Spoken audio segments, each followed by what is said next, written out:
পানিহাটির ছবি দেখালাম, এবার দেখাবো দেগঙ্গার ছবিটা আপনাদের। দেগঙ্গা 204 নম্বর বুথ, সেখানকার ছবি দেখায়। দেখুন, কেন্দ্রীয় বাহিনীর মারে হাত ভাঙলো ভোটারে। যে ছবি আপনারা দেখছেন এই মুহূর্তে, দেগঙ্গা 204 নম্বর বুথ, কেন্দ্রীয় বাহিনীর মারে হাত ভেঙে গেল ভোটারের। জিয়াউল রয়েছে, জিয়াউল, কেন্দ্রীয় বাহিনীর মারে হাত ভাঙলো ভোটারের। কেন, কি কারণে মারধর করলো কেন্দ্রীয় বাহিনী? দেখো, দেগঙ্গা ব্লকের আমুলিয়া অঞ্চলের নিরামিষা 204 নম্বর বুথের অর্থাৎ বাহিনীর অমানবিক অত্যাচার, অর্থাৎ এলাকার মানুষজন যখন বাড়ির সামনে দাঁড়িয়েছিল সেই সময় সেখানে দেখা যায় যে বাহিনী সেখানে গিয়ে এরও পাতাড়ি লাঠি চার্জ করে। কেন তারা রাস্তায় কেন এসছে, এবং তারা কিন্তু বারংবার বলে যে বুথ থেকে প্রায় 700 মিটার দূরে তারা রয়েছে এবং বাড়িতে বিদ্যুৎ নেই, তার জন্য বাড়ির সামনে দাঁড়িয়ে রয়েছে।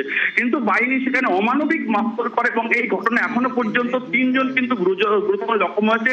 এক ভোটারের কিন্তু হাত ভেঙেছে। ফলে যেভাবে বাহিনীর যে অত্যাচার, অর্থাৎ বাহিনী কিন্তু সাধারণ মানুষকে নির্বিচারে মারধর করছে, ফলে এ নিয়েও কিন্তু আতঙ্কের পরিবেশ।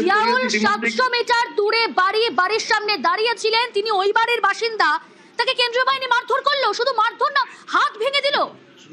একদম, দেখো, তিনি বারংবার বোঝানোর চেষ্টা করলেন, কিন্তু তার যেটা বক্তব্য, তিনি যেভাবে বোঝাচ্ছিলেন সেই বোঝানোর বাহিনী সেটা বুঝতে পারে না। অর্থাৎ ভাষার সমস্যা থাকলেও থাকতে পারে, এমনটা বলা হচ্ছে। যখন তিনি বলছেন যে 700 মিটার, যেখানে 100 মিটারের মধ্যে থাকা যাবে না, কিন্তু তিনি 700 মিটারের মধ্যে ছিলেন, সেখানে বাড়ির সামনে ছিলেন এবং বারংবার বোঝাচ্ছিলেন। কিন্তু বাহিনী কোনো বাংলা কথা না বুঝতে পারায় এটাই তেমনটাই বলা হচ্ছে। ফলে বাহিনীর ভাষা সমস্যার জন্যই তাকে মারধর করা হয়েছে, এমনটাও বলছেন। ফলে বেধড়ক মারধর করা, এখনো পর্যন্ত একজনের হাত ভেঙেছে, বাকি দুজনের অবস্থা আশঙ্কাজনক। ফলে যেভাবে বাহিনীর অত্যাচার এবং 700 মিটার দূরে গিয়ে সেখানেও কিন্তু লাঠি চার্জ করেছে, ফলে এই ঘটনা যথেষ্ট উত্তেজনা পরিবেশ তৈরি হয়। নজর থাকুক। কালকে রাত্রিরে কারেন্ট যাচ্ছিল প্রচুর পরিমাণে, গরম প্রচন্ড, যার কারণে আমরা এখানে বসেছিলাম। দূরেরই পুলিশ এসে আমাকে ব্যাপক মারধর করে। আমি বলি, স্যার বাড়ি আমার এইটাই। বাইরের পুলিশ, ওদের ভাষা আমার ভাষা ওরা বুঝছেই না। মারার পরে আমি পালানোর চেষ্টা করেছি, তারপরে চারিদিক দিয়ে ঘিরে আমার প্রচন্ড মারে।